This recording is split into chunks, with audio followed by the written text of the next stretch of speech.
Hello guys, আসসালামু আলাইকুম। নিজের হাতে চাদরে রং করছি। আমার নিজের শখগুলো নিজে নিজে পূরণ করতে পারলে অনেক আনন্দ লাগে। বাজারে অহরহ কিনতে পাওয়া যায় এরকম ব্রাশ পেইন্টের কাপড় চোপড়, কিন্তু আমার কাছে ভালো লাগে যখন আমি নিজে তৈরি করতে পারি। নিজের শখগুলো সব সময় আমি চেষ্টা করি নিজে নিজে পূরণ করতে, হোক সেটা ভালো বা মন্দ, তাতেও আমি অনেক আনন্দ এবং তৃপ্তি পাই। আমার এই চাদরটা করতে আপনাদের ভাইয়াও কিন্তু আমাকে হেল্প করেছে। দুজনে মিলে চাদরে সূর্যমুখীর বাগান বানিয়ে নিলাম। এখন এই সূর্যমুখী পরে কোথায় যাওয়া যায় চিন্তা করছি আর রেডি হচ্ছি। আর আমি আজকে নিজেকে সূর্যমুখী ফুল বানিয়ে ফেললাম। এই যে দেখেন সূর্যমুখীর কালার। সূর্যমুখী ফুল মাথায় পরেছি, কানে পরেছি, গলায় পরেছি, হাতে ম্যাচিং ম্যাচিং চুড়ি পরেছি। সব কিছু তো হয়েছে, লিপস্টিকও দিলাম, আংটি পরলাম। তো আপনাদের ভাইয়াকে বললাম, যেহেতু আমি এত সুন্দর করে সেজেছি, চাদর পরেছি, কোথায় যাওয়া যায়। প্রথমে আমাদের প্ল্যান ছিল ছাদে যেয়ে একটু ফটো সেশন করব। কিন্তু আপনাদের ভাইয়া বলল, এত সুন্দর করে সেজেছো, চলো কোথাও ঘুরে আসি। আর ওই সুযোগে আমি বললাম, চলো আজকে আমরা সূর্যমুখী বাগানে যাই।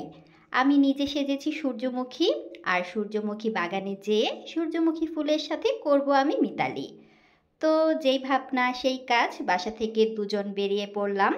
এখন তো যাব পঙ্খিরাজ নিয়ে। তো সূর্যমুখীর বাগান খুঁজতে খুঁজতে চলে এলাম একটা গাঁদা ফুলের বাগানে। এখানে শুধু গাঁদা ফুল না, অনেক রকমের ফুল ছিল, কিন্তু আমি যেই সূর্যমুখী ফুলকে খুঁজছি মিতালি করব বলে, তাকেই খুঁজে পাচ্ছি না। যাই হোক, এই ফুলগুলো কিন্তু ভীষণ সুন্দর। আমি তো ফুল দেখে ফুলের প্রেমে পড়ে গেলাম, আর সূর্যমুখী ফুলের সন্ধান হলো না।